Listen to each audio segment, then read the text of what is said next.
merveilleuse histoire, mais avant, je vais lire un verset du Bhagavatam. C'est très fort le micro.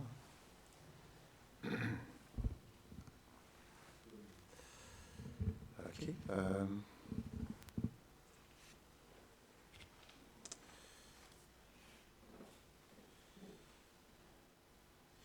Donc on est au verset 14. On avait fait le Shabadev. C'est ça? D'accord. Om Namo Bhagavate Vasudevaya. Om Namo Bhagavate Vasudevaya. Om Namo Bhagavate Vasudevaya. Om Namo Bhagavate Vasudevaya. Om Namo Bhagavate Vasudevaya. Om Namo Bhagavate Vasudevaya. Bonjour à tous. Donc, nous sommes au premier chant du Srimad Bhagavatam, chapitre 3, les différents avatars, et le verset 14. Rishibirya Chito Beje Navamam Partivam Vapu Duktimam Oshadir Vipras Tinayam Sa Ushatama Rishibirya Chito Beje Navamam Partivam Vapu Duktimam Oshadir Vipras Tinayam Sa Ushatama Rishibirya Chito Beje Navamam Partivam Vapu Duktimam Oshadir Vipras Tinayam Sa Ushatama.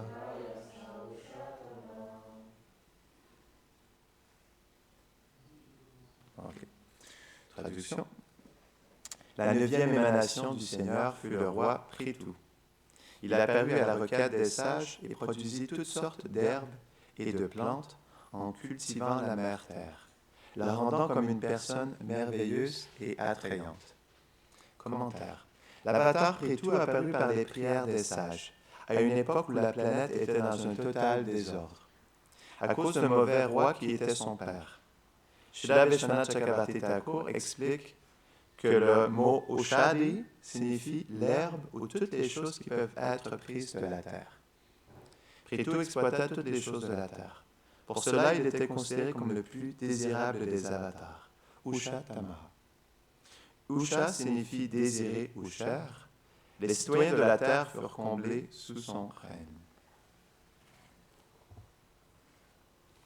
Om Gyanatimidandasya Gyananjala Shalakaya Chakshurunmiritam Jena Tasmai Shri Gurave Namaha Shri Chaitanya Manobishtam Stapitam Jena Bhutade Swayam Rupa Kadamayam Dadati Swapadantikam He Krishna Karuna Sindho Dinabandho Jagatpate Gopesha Gopika Kanta Radha Kanta Namostute Tapta Kanchana Gaurangi Radhe Vrindavaneshwari Rishabhanu Sute Devi Pranamami Hari Priye Vanchakalpatarubhyashta Kripa Sindhubhya eva cha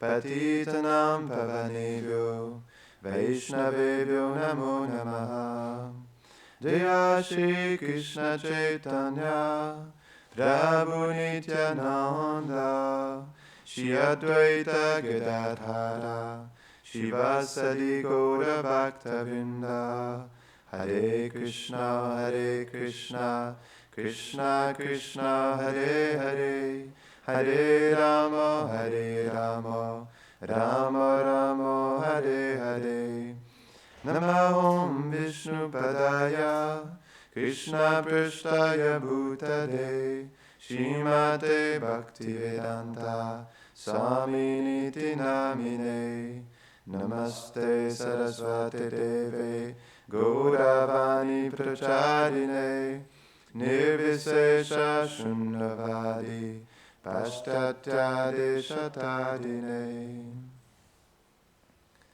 Donc, le roi Prithu.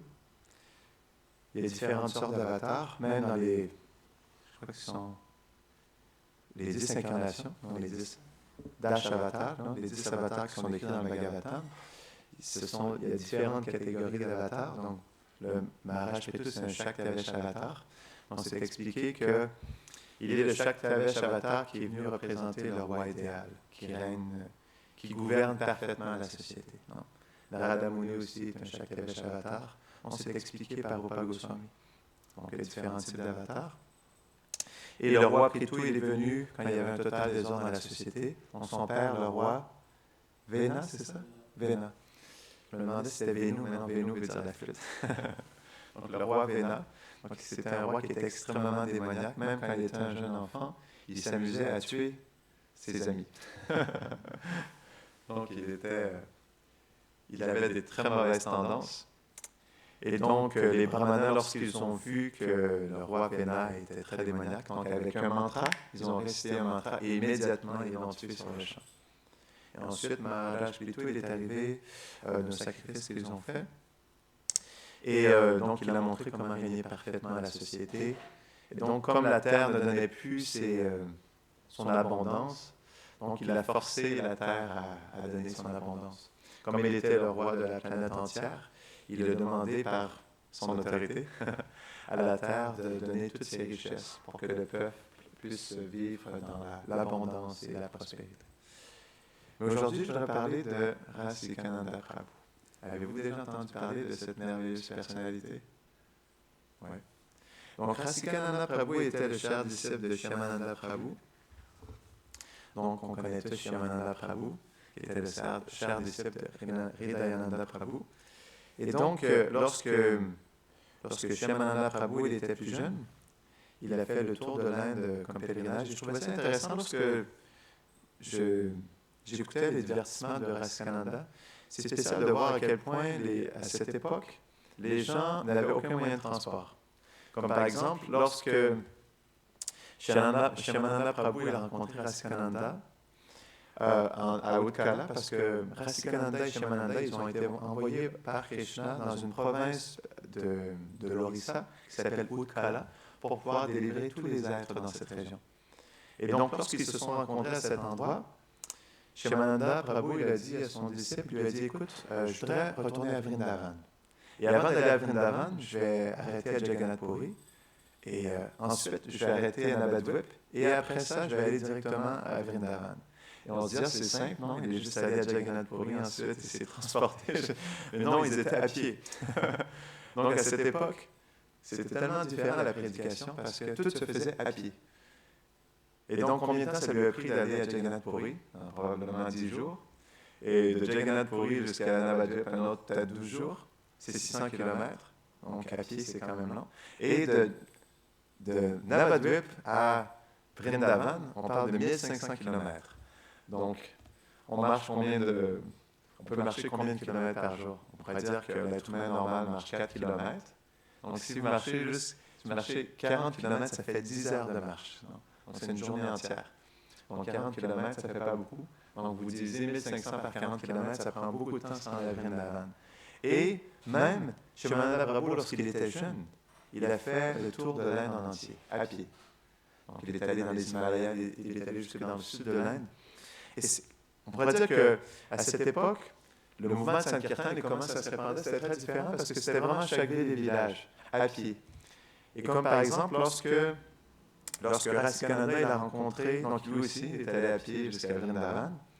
Donc, il avait vraiment un intense désir d'aller dans tous les lieux de divertissement à Vrindavan. Et lorsqu'il était dans une des forêts à Vrindavan, il avait un darshan spécial de Krishna. Krishna lui est apparu dans sa forme, donc courbé à 3 endroits. Et il lui a ordonné d'aller rencontrer son gourou, Shyamananda, qui était à Mathura. parce qu'à cette époque, on n'avait pas de téléphone pour envoyer un petit message. Donc, c'était souvent soit par une méditation, par un message de Krishna que les purs dévots ils réussissaient à se rencontrer. Et donc, il est allé jusqu'à Mathura, et lorsqu'il a rencontré Shamananda Prabhu, Shamananda lui a dit, on doit aller immédiatement à Utkala. Parce que Krishna lui avait ordonné de retourner dans cette province pour délivrer tous les êtres. Parce qu'il lui avait dit qu'il y avait aussi des résidents de Vraj qui étaient présents à Utkala. Pourquoi? Parce que lorsque le Seigneur s'incarne ou les purs dévots viennent, ils viennent toujours dans différents endroits. On peut considérer que, en fait, tous les purs dévots du Seigneur qui viennent sont des résidents de Vrindavan.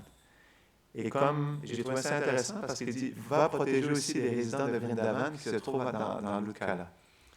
Donc pourquoi les résidents de Vrindavan? C'est parce que, comme Krishna, lorsqu'il apparaît, plein de demi-dieux et plein de ses associés éternels se manifestent dans plein d'endroits de la terre, lorsque ces associés viennent aussi, plein d'autres de leurs associés se manifestent dans différents endroits. Donc certains se sont manifestés en Orissa, certains dans la région du Bengale occidental, certains en Inde, certains au Maharashtra. Si on regarde par exemple, son nom m'échappe, Pandurang, Tukaram. Tukaram Prabhu, il est apparu dans le centre de l'Inde. Et donc, lorsque Raskananda a vu son maître spirituel à Mathura, donc son gourou lui a dit, on doit retourner immédiatement à Utkala. Et là, Raskananda Prabhu, il a regardé, il m'a dit, je viens juste d'arriver. Il faut comprendre, il venait de marcher 1500 km. C'est pas qu'il avait pris l'avion et qu'il était déjà arrivé à Vrindavan. Il venait de marcher 1500 km. Et là, il espérait pouvoir visiter tous les lieux saints à Vrindavan. Et là, tout de suite, immédiatement, Shamananda Prabhu lui dit, non, maintenant que tu es arrivé, on doit immédiatement retourner dans la région d'Orissa pour libérer les êtres dans la région de Utkala. Donc ensuite, ils sont repartis. Et c'est intéressant parce que, comme je l'expliquais tout à l'heure, c'est chaque ville et village. Et c'est pas qu'en marchant, ils s'en allaient tout de suite à Utkala, mais ils arrêtaient à chaque village et ils prêchaient intensément. Ils sont même allés à Agra, qui est l'endroit où il y a le Taj Mahal. Et il faut comprendre à cette époque, c'était une époque particulière où l'Inde était gouvernée par les Moghols, non? Qui venaient des pays arabes. Et donc, à cette époque, les Moghols n'étaient pas très favorables envers les Vaishnavas. On comprend que l'empereur Aurangzeb, donc, il a détruit beaucoup de temples à Vrindavan. Même, par exemple, c'était expliqué dans l'histoire Vaishnava que le temple de Rupa Goswami, à Vrindavan, il avait 12 étages. Donc aujourd'hui, il n'a plus que 5 étages. Il était, on pourrait dire, presque 3 fois plus grand qu'on peut le voir aujourd'hui. Et il était tellement grand, ce temple, que l'empereur Aurangzeb, de son palais, est-ce que c'était de Agra? J'imagine que c'était de Agra, parce qu'Agra, c'est pas très loin de Vrindavan. Donc, de son palais, il était tout de même capable de voir le toit du temple de Rupa Goswami. Il a été complètement infuriated. Il était, on dit en français, il était pris d'une profonde colère lorsqu'il a vu ce temple. Il a demandé justement à son armée d'aller détruire. Donc, ils n'ont pas détruit le temple complètement, mais ils ont enlevé, on pourrait dire, 7 des étages de ce temple. Donc, à cette époque, les Moghols, ils étaient très défavorables envers les Vaishnavas. Et donc, mais ils étaient conscients des gloires des Vaishnavas. Ils savaient que les Vaishnavas étaient des prédicateurs très puissants et qu'ils étaient capables de libérer les êtres. Malgré le fait qu'ils étaient d'une religion différente, ils appréciaient tout de même les gloires des Vaishnavas. Et ils avaient extrêmement peur de leur puissance.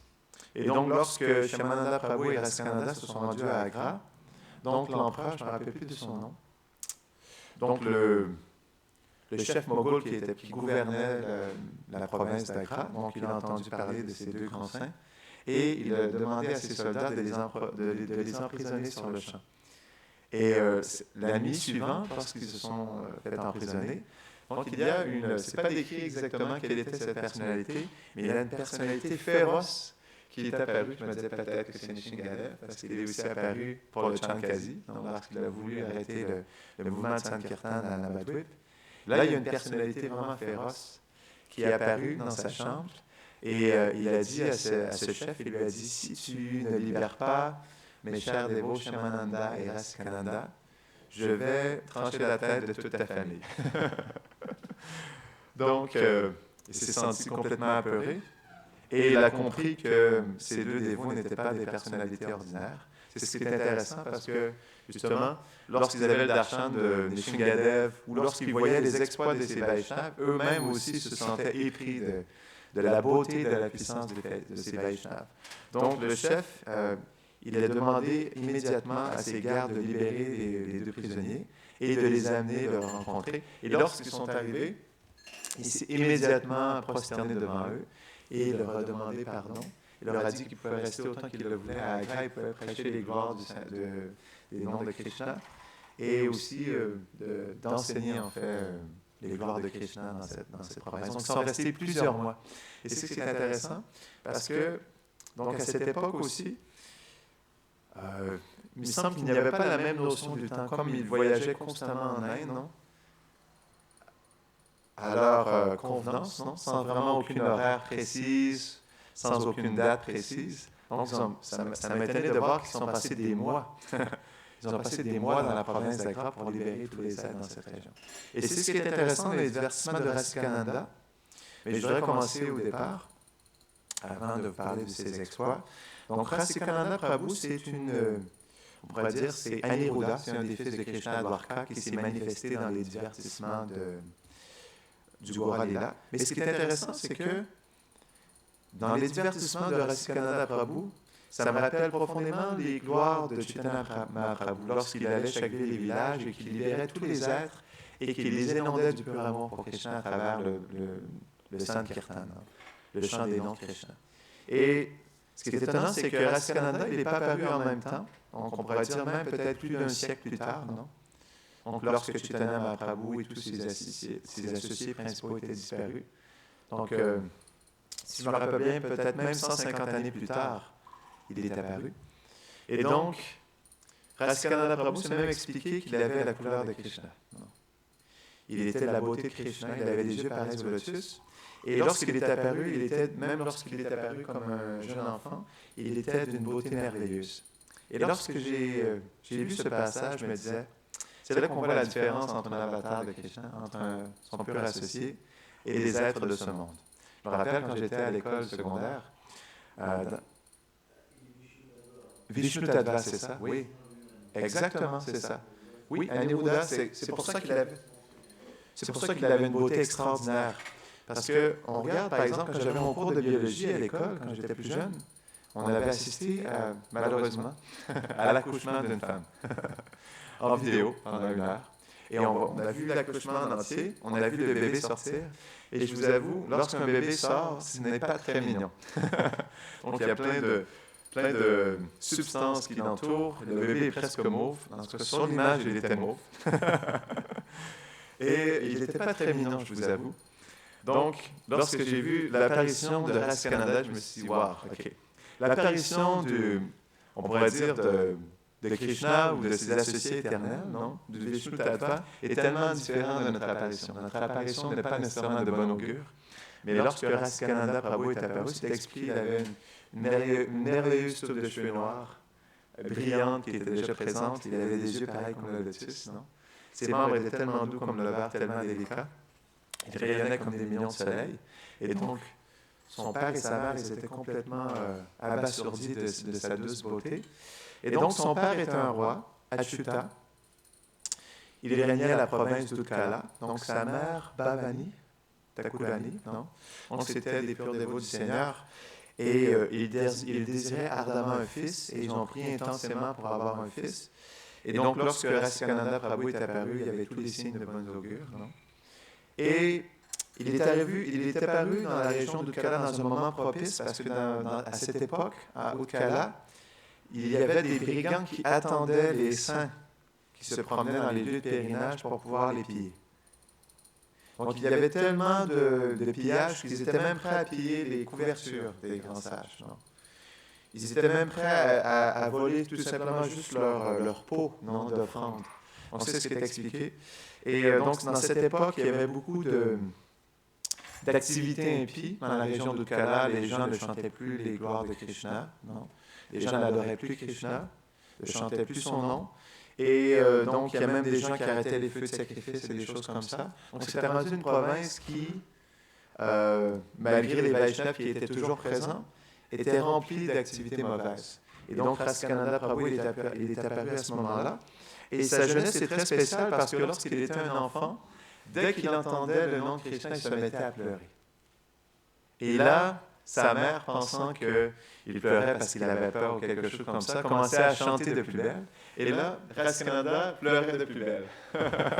Et tout le monde essayait de chanter, et Raskananda commençait à crier, non? Tellement qu'il était en séparation de Krishna. Donc, lorsqu'il était un petit enfant, même à cette époque-là, à chaque fois qu'il entendait le nom de Krishna, il se mettait à pleurer intensément. Et à un moment donné, sa mère qui le tenait sous son aile commençait à l'adoucir. Et donc, Raskananda, lorsqu'il était un jeune enfant, il était très particulier. Il jouait constamment avec ses amis, et comme on voit avec Srila Prabhupada, il faisait toutes sortes de jeux avec eux. Donc, il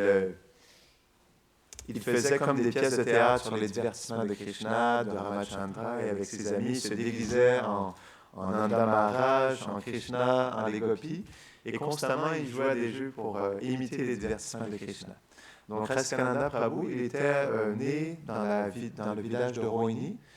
Donc, j'expliquais que l'Utkala, c'était une province où il y avait toutes sortes de rois aussi qui étaient devenus très avares et même qui tuaient les grands saints.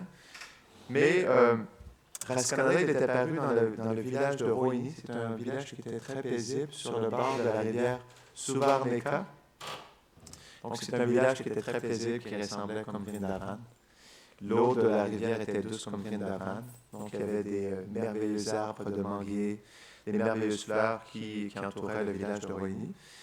Et donc, Raskananda, lorsqu'il se promenait dans le village, il enseignait à tous les êtres les gloires de Krishna, et il inspirait les êtres à adorer Tulsi, parce que des fois, il allait dans les temples où Tulsi n'était pas vraiment bien adoré. Et donc, personnellement, lorsqu'il avait 3-4 ans, il nettoyait toute la région alentour de Tulsi, il s'assurait qu'elle soit bien arrosée, il l'arrosait elle-même. Et il allait voir les villageois dans leur maison. Il leur demandait de bien prendre soin de Tulsi, de chanter les noms de Krishna. Et constamment, Raskananda Prabhu, il était absorbé dans les gloires de Krishna, même lorsqu'il était un petit enfant. Et il jouait tellement longtemps, à tous les jours, que son père devenait inquiet. Il voulait qu'il passe un peu plus de temps à la maison. La maison, on voulait en dire un château, ou plutôt son palais, parce qu'il était le roi de la province d'Utkala. Et donc, lorsque son père lui a demandé de rester à la maison, il lui a dit, s'il te plaît, passe un peu plus de temps à la maison. Raskananda, il lui a dit, je resterai à la maison juste si vous lisez le Bhagavatam. Donc son père, Achyuta, il a ordonné des brahmanas de lire le Bhagavatam. Et à partir de ce moment-là, Raskananda Prabhu, il est resté à la maison et il était absorbé profondément dans les gloires du Bhagavatam. À tous les jours, les brahmanas lui récitaient le Bhagavatam. Donc il y a toutes sortes de divertissements qui sont décrits. Lorsqu'il était un peu plus âgé, on lui a proposé de se marier à une princesse qui était dans un royaume avoisinant. Et c'est expliqué qu'elle était aussi belle que Lakshmi.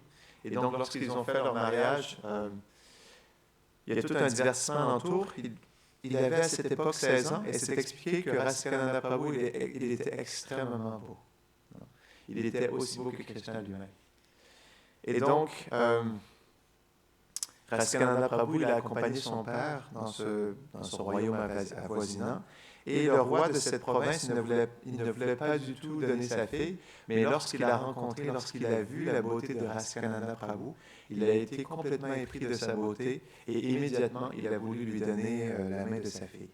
Parce que Raskananda Prabhu aussi était renommé pour son érudisme. Parce que lorsqu'il était un jeune enfant, donc on lui a enseigné, son père lui a demandé qu'il reçoive un enseignement des brahmanas pour étudier le sanskrit, les différents textes védiques et vaishnavas. Et c'est expliqué, les brahmanas, lorsqu'ils lui enseignaient quelque chose, il en prenait en 2-3 jours ce que les plus grands sages en prenaient seulement en 2-3 ans. Donc à chaque jour, il apprenait profondément. Et il était lui-même capable, lorsqu'il était un jeune enfant, de créer ses propres versets dans la glorification de la Yamuna ou de Krishna. Et donc, il était expert dans toutes les différentes 6 philosophies on pourrait dire de la connaissance védique. Et donc, lorsqu'il est arrivé pour rencontrer ce roi, donc il a commencé à faire les gloires de Krishna et du Gange et à réciter ses propres versets. Et donc, le roi a été complètement abasourdi de voir toutes ces qualités qui émanaient de cette personne, de cette jeune personnalité. Et immédiatement, il a décidé de lui donner la main de sa fille. Et à partir de ce moment-là, donc, ils ont organisé un mariage merveilleux. Il faut comprendre qu'à cette époque, lorsque les rois organisaient des mariages, ça durait pas plus d'une semaine, pas moins d'une semaine. Et donc, ils avaient organisé un merveilleux mariage pour Rasikananda. Et sa femme, malheureusement, je ne me rappelle plus du nom de sa femme. Si je me rappelle, non, je ne me rappelle plus de son nom. Donc, ils ont organisé un merveilleux mariage. Et malgré le fait qu'il soit marié, Rasikananda, il était complètement détaché de la vie de famille. Il allait constamment dans la forêt pour pleurer dans la séparation de Krishna. Et même à un moment donné, il est parti une semaine. Et donc, son père, sa mère, son épouse, ils étaient complètement apeurés parce qu'ils n'avaient pas eu aucune de ces nouvelles. Et donc, ils ont fait une recherche dans le royaume. Et ils ont retrouvé Rasikananda qui était complètement, qui avait perdu connaissance, qui était tombé sur le sol dans une des forêts avoisinantes et qui était perdu dans la séparation de Krishna. Donc, Rasikananda, malgré le fait qu'il soit marié, il a eu plusieurs enfants aussi. Donc, il était constamment détaché de la vie de famille. Il voulait juste rester dans les forêts à pleurer dans la séparation de Krishna. Et donc, un jour, il a rencontré son maître spirituel, Shyamananda Prabhu, parce qu'il a eu, encore une fois, à ce moment-là, il a eu le darshan de Krishna qui lui a dit que son maître spirituel était Shyamananda Rai. Il a eu un darshan très spécial. Il était dans une forêt, donc il aimait beaucoup aller dans les lieux de pèlerinage. Et à ce moment, il était dans un lieu où les Pandavas avaient résidé dans cette forêt. Et donc, il avait passé la nuit à chanter le nom de Krishna. Et lorsqu'il s'était, on pourrait dire, lorsqu'il avait perdu connaissance dans la séparation, à un moment donné, il s'est relevé, il a aperçu Krishna qui était dans la forêt et qui le regardait. Et lorsqu'il a vu Krishna, il a encore une fois perdu connaissance, et Krishna s'est approché de lui, l'a réveillé doucement, et lui a dit qu'il voulait qu'il prenne l'initiation de son cher dévot Shyamananda Rai, et qu'il allait bientôt venir le rencontrer. Et donc, lorsqu'il a eu le darshan de Krishna, c'était la première fois qu'il avait dans cette vie-là, le darshan de Krishna. Et donc, à partir de ce moment, il a commencé à adorer les pieds pareils au lotus de son maître spirituel, Shyamananda Rai. Et donc, un beau jour, il a entendu que Shyamananda Rai était venu dans la région d'Utkala. Donc, il était allé rencontrer un roi, parce qu'il faut comprendre qu'à cette époque, il y avait beaucoup de rois en Inde. Et donc, les associés de Mahaprabhu, les purs dévots de Krishna, lorsqu'ils apparaissaient dans ces endroits, ils se voyaient justement un devoir d'aller libérer les rois. Comme les rois régnaient sur les royaumes, il y avait plusieurs fidèles.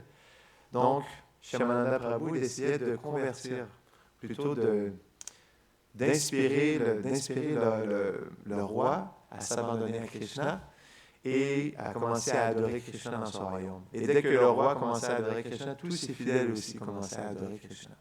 Et comme on a expliqué, c'était une période où le Vaishnavisme et on pourrait dire l'adoration de Krishna avait diminué. Et donc, Shyamananda Prabhu était dans un royaume, dans un palais, en train de réciter les gloires du Bhagavatam à un roi. Et lorsque Rasikananda Prabhu, il a entendu que Shyamananda Rai était présent, il ne l'avait jamais rencontré, il ne savait pas de quoi il avait l'air. Mais il savait qu'il s'était rendu dans un royaume avoisinant. Et donc, il est allé écouter le Bhagavatam. Et donc, Rasikananda Prabhu, donc, il a vu cette personnalité merveilleuse. Il ne savait pas exactement si c'était Shyamananda, mais il était en train de réciter le Bhagavatam au roi et à son assemblée. Et à ce moment-là, il a été profondément attiré par Shyamananda Rai. Et là, il s'est assis pour écouter le Bhagavatam. Et donc, graduellement, les personnes qui étaient présentes dans l'assemblée sont parties, jusqu'à temps que Shyamananda soit seul avec Rasikananda. Et donc, Shyamananda, il a regardé Rasikananda et ils se sont regardés dans les yeux. Ils ont été profondément épris d'amour l'un pour l'autre. Et du coup, ils se sont rapprochés et Rasikananda Prabhu a su dans son cœur que c'était son maître spirituel. Il s'est prosterné à ses pieds et a commencé à pleurer à ses pieds et a demandé à Shyamananda de bien vouloir le prendre comme son disciple.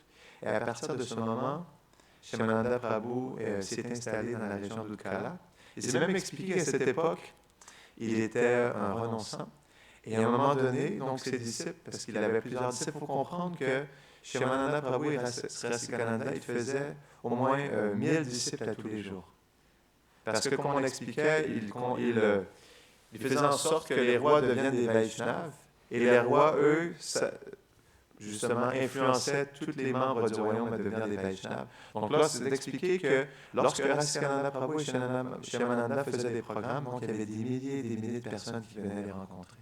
Parce qu'ils étaient tellement effulgents. Et ils resplendaient de toutes les gloires, de toutes les qualités d'un Vaishnava. Et donc, il y avait des milliers de personnes qui venaient, qui s'attroupaient pour pouvoir prendre refuge de ces grandes âmes. Et donc, Shyamananda Prabhu s'est installé à Utkala. Il est un renonçant. Et à un moment donné, ses disciples lui ont dit, mais pourquoi est-ce que tu ne prends pas une femme? Et pourquoi tu ne prends pas une femme comme ça? Tu pourrais justement avoir l'aide d'une épouse pour t'aider dans la prédication. Et Shyamananda Prabhu a dit, pourquoi pas? Donc il était pleinement détaché et il s'est dit, ça doit être le désir de Krishna. Donc il a décidé de se marier. Donc il a eu 3 épouses. Et donc, avec l'aide de ses épouses, comme aussi Raskananda, il a demandé à sa chère épouse d'adorer la déité du temple de leur village. Donc ils ont transformé un village en Vrindavan qui s'appelait Gopi Vallabhapura. Donc lorsque Shyamananda Prabhu il est venu dans ce village, il a vu à quel point c'est un village qui manifestait les gloires de Vrindavan et il lui a dit, ton village s'appellera Gopi Vallabhapura. Et donc ils ont installé une déité de Gopi Vallabha. En fait, elle était déjà présente depuis des générations dans, on pourrait dire, dans la famille de Rasikananda. Donc cette déité s'appelait Shyamarai, mais il n'y avait pas Radharani. Donc, ils ont décidé de manifester une déité de Radharani. Et c'était intéressant, j'ai vu. Donc, lorsqu'il y avait seulement une déité de Krishna, lorsqu'il créait une déité de Radharani, il organisait un mariage. Quand on fait un mariage pour un couple, ils ont fait un mariage pour la déité de Shyamarai et de Radharani. Et donc, un mariage, encore une fois, qui a duré 3 jours.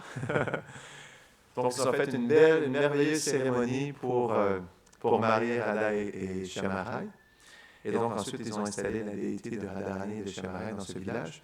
Et donc, c'est expliqué que ce village, il était aussi beau que Vrindavan. Et que Raskananda Prabhu, par sa présence, manifestait toutes les gloires de Vrindavan dans ce village. Et ce village était même considéré comme Gupta Vrindavan. Vrindavan est caché. Et donc, il a passé beaucoup de temps dans ce village. Et des gens de partout à travers la province venaient le rencontrer. Et Raskananda aussi, il a inspiré plusieurs rois à s'abandonner aux pieds pareils de lotus de Krishna. Et donc, il y a aussi le roi Vaidyanath, qui au départ n'était pas très favorable. Et lorsque, dans la province d'Utkala, lorsque Shyamananda il en avait parlé qu'un roi, on appelle un roi Yavana, non? Un roi qui n'était pas justement dédié à Krishna, ou qui était plutôt même dans le but de voler les richesses de son royaume. Donc des rois qu'on pourrait dire qui étaient très démoniaques, si je veux dire comme ça. Donc il y avait ce roi qui était présent, et donc qui n'était pas très respectueux des brahmanas. Et Shyamananda a demandé à Raskananda d'aller rencontrer ce roi. Donc souvent, il avait cet ordre de son maître spirituel d'aller rencontrer les rois démoniaques et d'essayer de les libérer et de libérer leur royaume. Et donc, lorsqu'il s'est rendu dans ce royaume, c'est expliqué que ce roi, donc, lorsqu'il a entendu parler que Raskananda Prabhu était présent, donc il était très en colère d'entendre parler de sa présence. Mais lorsqu'il l'a rencontré, Raskananda, il l'a quand même accueilli dans son assemblée.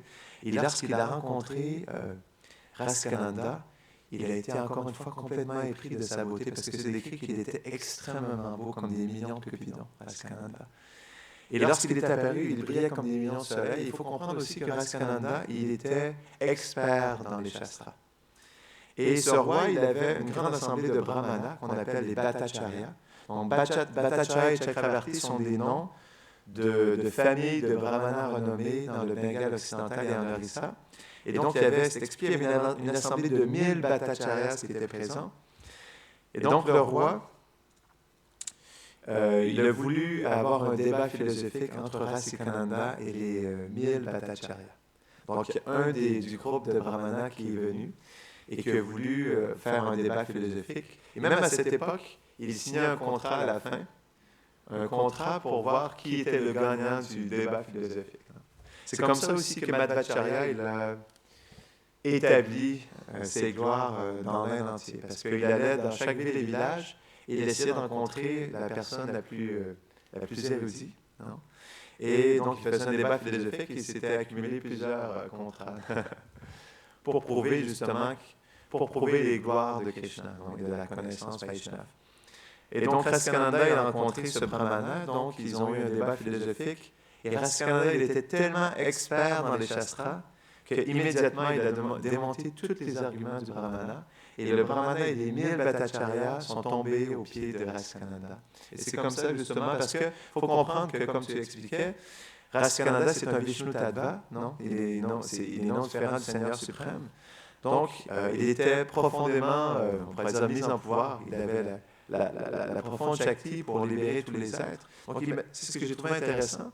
Même après la disparition de Chaitanya Mahaprabhu, encore une fois, d'autres associés de Mahaprabhu sont venus pour libérer les êtres. Et donc, il a libéré toutes les bhattacharyas qui se sont abandonnés à ses pieds par Lotus.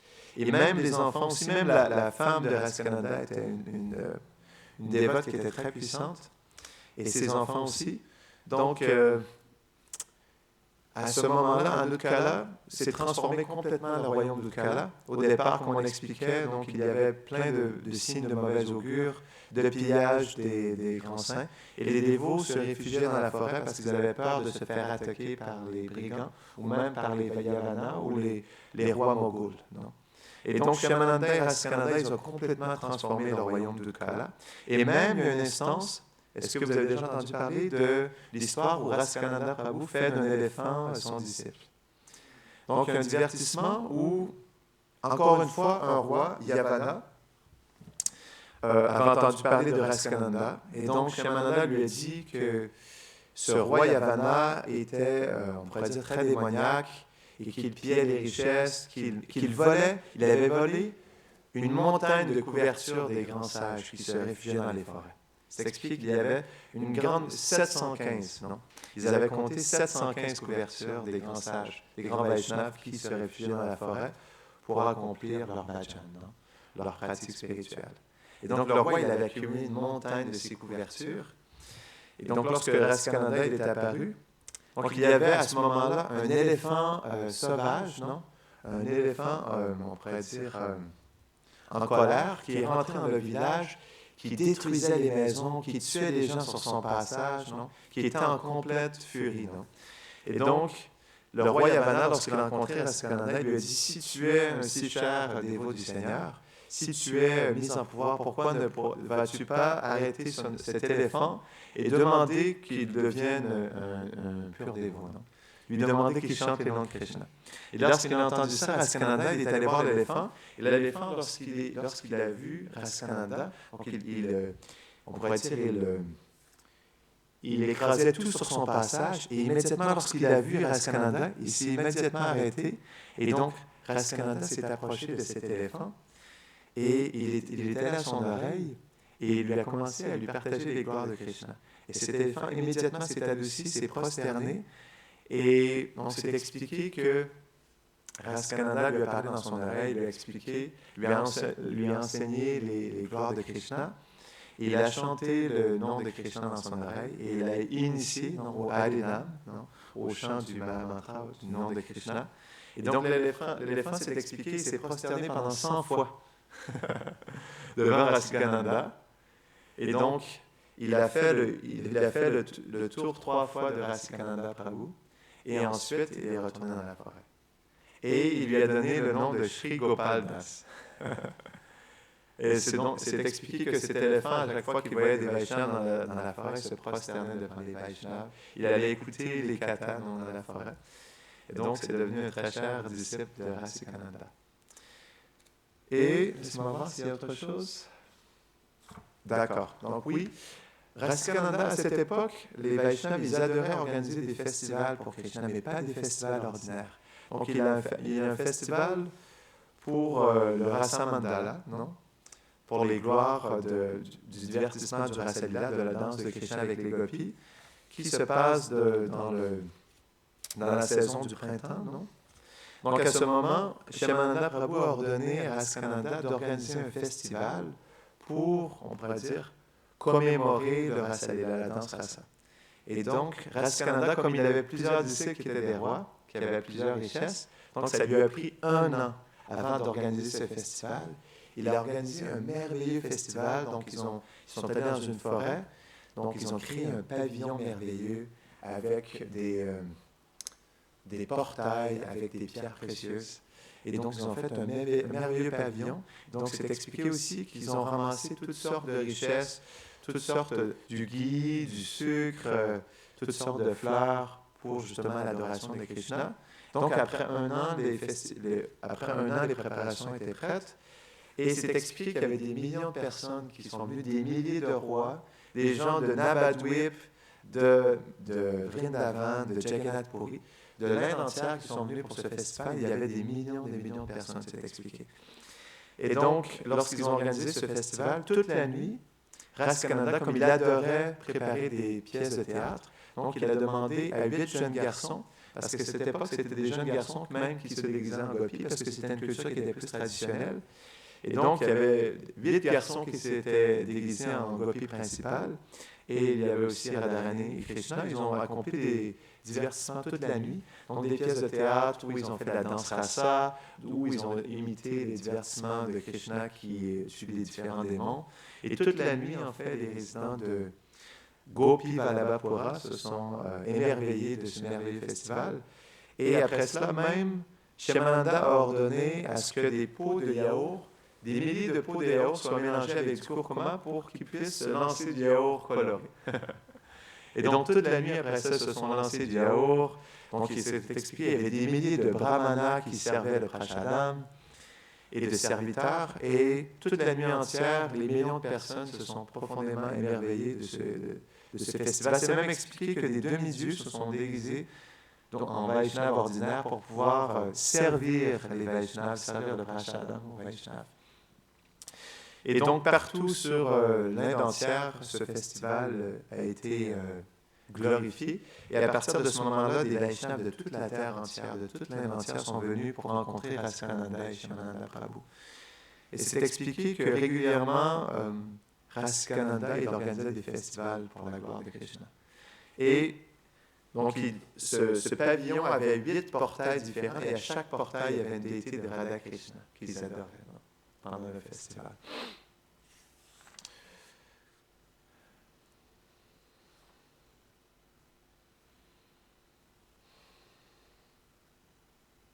Donc, c'est ce qu'on voulait partager sur Raskananda Prabhu. Il y a bien d'autres divertissements que je n'ai pas encore découverts. Est-ce qu'il y a quelque chose d'autre que vous voulez partager sur les gloires de Raskananda Prabhu? Raskananda Prabhu ki, Shyamananda Prabhu ki.